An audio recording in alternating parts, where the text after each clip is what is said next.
নির্বাচন না সংস্কার। কিন্তু ছোট্ট একটা কথা কি জানেন, নির্বাচনের বিকল্প শুধুমাত্র নির্বাচনই হতে পারে, অন্য কোনো কিছু হতে পারে না। আর আমি কথা বললেই তো বলবো যে মির্জা আব্বাস তো সংস্কারের বিরুদ্ধে কথা কয়। আরে ভাই, তোমার যেমন বিদেশে পালায় থেকে কথা বলার অধিকার আছে, আর আমার কি দেশে থেকে কথা বলার অধিকার নাই? আমি এই দেশে থেকে মৃত্যুদণ্ড মাথায় নিয়ে, জেল জুলুম মাথায় নিয়ে, জেলে থেকে আমার সহকর্মীদের নিয়ে আমি জেলখানায় থেকেছি।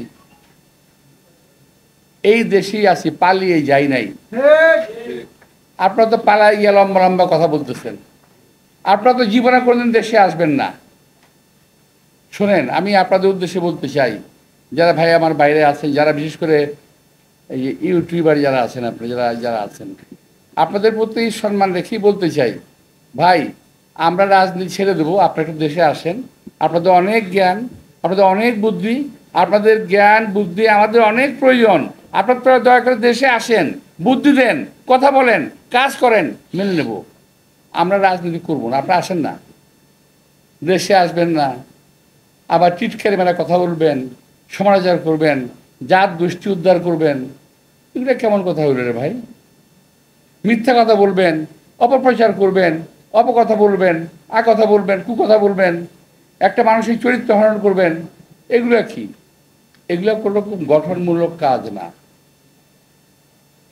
আপনার দেশে বাইরে থেকে অনেক কিছু করতেছেন, করেন, ভালো, অনেক ভালো, আমাদের অনেক ভালো লাগে। কিন্তু দেশের বাইরে থেকে এই দেশের রাজনীতিবিদদের চরিত্র হনন করার কোনো অধিকার আপনাদেরকে দেওয়া হয় নাই। আপনারা বসে বসে চরিত্র হনন করছেন, মিথ্যা কথা বলছেন। তা আমি একটা কথা প্রসঙ্গে বলি, আমার ভাইরা যারা সামনে আছেন, আপনারা ফেসবুক তারা চালান নাকি? চালান? জবাব দেন না কেন? জবাব নাকি ফেসবুকের মধ্যে উল্টাপাল্টা কথা রাখে, জবাব দিয়ে দিয়ে এগুলারে সোজা হয়ে যাবে।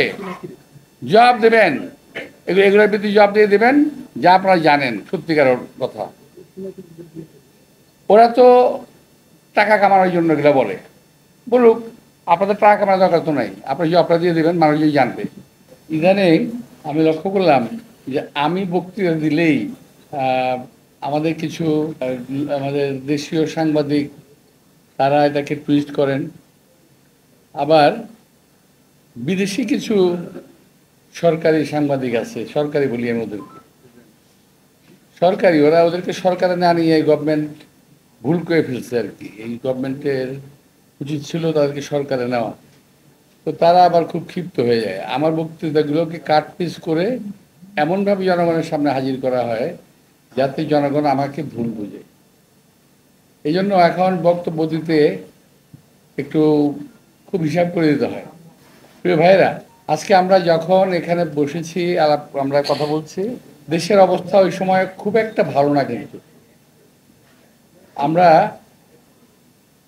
17 বছর রাজপথে আন্দোলন করেছি। এই 17 বছরে বিএনপি প্রায় 5,000 কর্মী নিহত হয়েছে, 5,000-এর উপরে কর্মী গুম হয়েছে। আমরা মানে আমাদের মতো লোক সহ, আমাদের বয়স তো এখন 75, আমাদের মতো লোক সহ আমার সামনে আমার যে কর্মী ভাইরা আছেন এদেরকে সহ আমাদেরকে জেল খাটতে হয়েছে সময়ে, বছরের পর বছর, মাসের পর মাস। সর্বোপরি আমাদের নেত্রী, দেশনেত্রী বেগম খালেদা জিয়া, আল্লাহ তাকে হাত দরাজ করুন, উনি মৃত্যুর সঙ্গে পাঞ্জা লড়ে, আমি বলবো না, বলবো যে আল্লাহ রাসূলের রহমতে এখনো আমাদের মাথার তাজ হয়ে বেঁচে আছেন। আল্লাহ তাকে দীর্ঘায়ু দান করুন, আমিন। আমাদের নেতা তারেক রহমান আজকে দীর্ঘদিন নির্বাসনে আছেন। উনি কিন্তু লন্ডনে বেড়াতে যান নাই, এই কথা আপনাদের নিশ্চয়ই মনে আছে। সাংবাদিক ভাই যারা ছোট ছিলেন, এত বছরে তো অনেক সময় পার হয়ে গেছে, উনি কিন্তু লন্ডনে প্লেজার ট্রিপে যান নাই, বেড়াতেও যান নাই। উনি লন্ডনে গিয়েছিলেন জেলবন্দি অবস্থায় চিকিৎসার জন্য। সুস্থ একটা মানুষ তারেক রহমান, যার সঙ্গে আমরা জেল খেটেছি।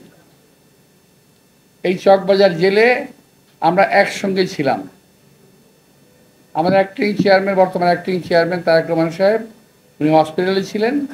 আমরা ছিলাম একটা আমাদের যে আলাদা একটা এই জায়গা ছিল আমাদের সেল, 16 নম্বর সেল, 16-26 এবং কর্ণফুলি, এখানে আমরা ছিলাম। উনি মাঝে মাঝে আসতেন, আমাদের সঙ্গে কথাবার্তা বলতেন। ওই সময়, এখন থেকে আমি 2007-08-এর কথা বলছি। ওই সময় ওনার বয়স কিন্তু অনেক কম। কত বছর হয়ে গেছে? প্রায় 17 বছর না? তো এখন আজকে আমাদের অ্যাক্টিং চেয়ারম্যানের বয়স থেকে যদি 17 বছর বাদ দেন, উনি নেহায়তই অল্প বয়সের 40 করে একজন যুবক ছিলেন। আমাদের সঙ্গে কথা বলতেন তারেক রহমান সাহেব, আমাদের সঙ্গে কথা বলতেন, ঘন্টার খানেক আড্ডা মারতেন, কথা বলতেন। এবং আমি কখনো তার মুখে শুনি নাই যে আমরা কবে জেল থেকে বের হব।